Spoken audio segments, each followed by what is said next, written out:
باللہ من الشیطان الرجیم بسم اللہ الرحمن الرحیم السلام علیکم students. I'm your teacher Slim Yusuf and it is my lecture number 6 for the students of BS English 4th semester. My subject is Victorian novel and today my topic is David Copperfield. تو students آج کے اس lecture number 6 میں ایک نیا novel David copper field متعارف کروا رہا ہوں.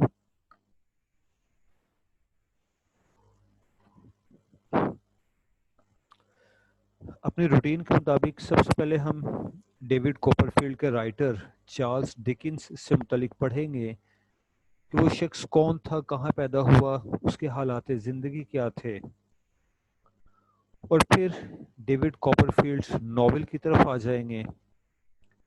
تو پہلے ہم چارلس ڈکنس سے بات شروع کرتے ہیں.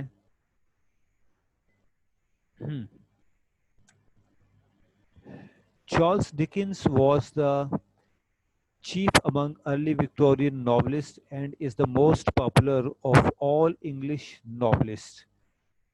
چارلس ڈکنس کی پیدائش ہوتی ہے 1812 میں اور 1870 تک اس کی زندگی تھی, یعنی وکٹورین ایج کے فرسٹ ہاف کا یہ رائٹر تھا.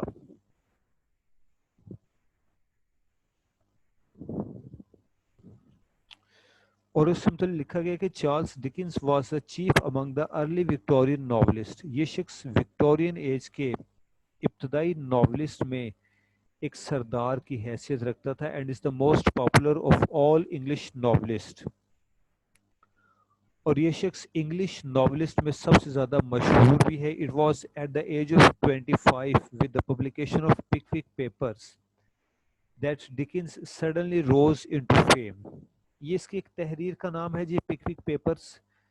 جب اس نے یہ لکھے تو اس کی عمر 25 سال تھی اور یہ شخص میگزین میں یا نیوز پیپر میں چیپٹر وائز ماہانہ یا ہفتہ وار قسط بنا کر اپنا ناول پبلش کروایا کرتا تھا.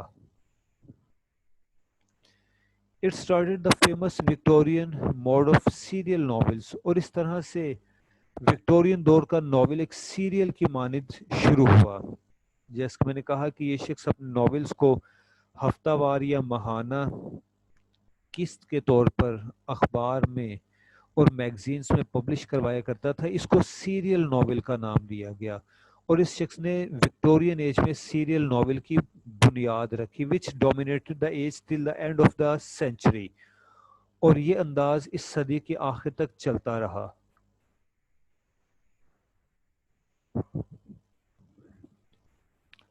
It not only made the reader anxious for the next serial to come and spread the popularity of the book itself. اس طرح سے نہ صرف پڑھنے والا اگلی قسط کا منتظر رہتا تھا اور اس کتاب کی پاپولیرٹی میں اضافہ ہوتا تھا, but also gave the writer a chance to alter his work according to the mode and expectation of his audience. اور اس طرح سے رائٹر کو بھی وقت مل جاتا تھا, موقع مل جاتا تھا کہ وہ اپنی کہانی کو تھوڑا سا مولڈ کر دے آڈینس کی چوائس کے مطابق. اب آڈینس کی چوائس کیا ہو سکتی تھی کہ مثلا چارلس ڈکنس نے اپنے پکوک پیپر کی پہلی 3 قسطیں اخبار میں یا کسی میگزین میں شائع کروائیں.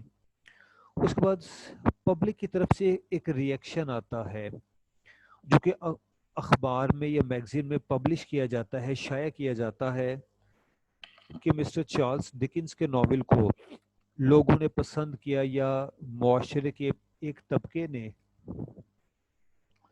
اس پر اعتراضات اٹھائے ہیں اور وہ اعتراضات ایکس وائی زی ٹائپ کے ہیں. ایک فرضی بات کی گئی کہ فلاں قسم کے اعتراضات ہیں. تو اس چیز کو ذہن میں رکھتے ہوئے رائٹر چارلس ڈکنس اپنی ناول کی 4تھی قسط کو 5ویں قسط کو ذرا سا مولڈ کر دیتا ہے پڑھنے والوں کی ڈیمانڈ کے مطابق. یہ اس کا مطلب ہے.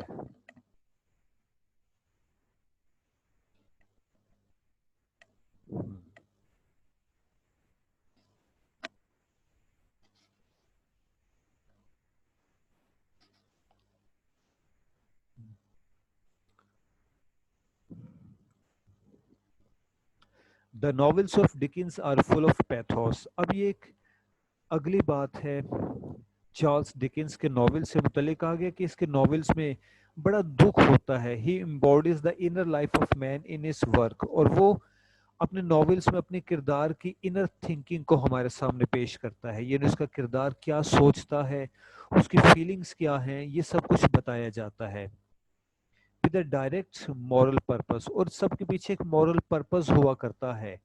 His theme is the worth of man's feelings, thoughts and affections. یہ شخص انسان کے احساسات, فیلنگز, افیکشن, محبت کو تھیم بناتا ہے. He values qualities like honour, fidelity and courage. اس کے علاوہ یہ فائڈیلٹی, وفاداری, کریج, ہمت, حوصلہ اینڈ آنر اور عزت, ان چیزوں کو اہمیت دیتا ہے. The best example of Dickens idealism is a tale of two cities, where he teaches that how a man can lay down his life for his friend.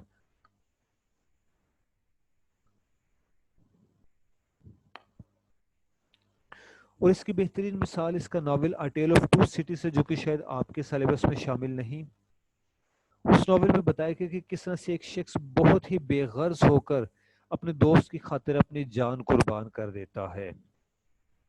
A Tale of Two Cities کا خلاصہ میں آپ کو بتا دیتا ہوں, تاکہ یہ جو ایک تشویش پیدا ہوئی ہے, ایک سنسنی پیدا ہوئی ہے کہ کس طرح سے ایک دوست اپنے دوست کی خاطر جان قربان کر دیتا ہے, تو اس کا ایک اوور ویو میں دے دوں. ویسے تو یہ ناول ہے ٹیل آف ٹو سٹیز, ایک لمبی کہانی ہے, اس کی ساری نہیں بیان کی جا سکتی ہے. ٹیل آف ٹو سٹیز کی کہانی کچھ اس طرح سے ہے کہ ایک لڑکی ہے and she has got two lovers. اس کے دو لورز ہیں.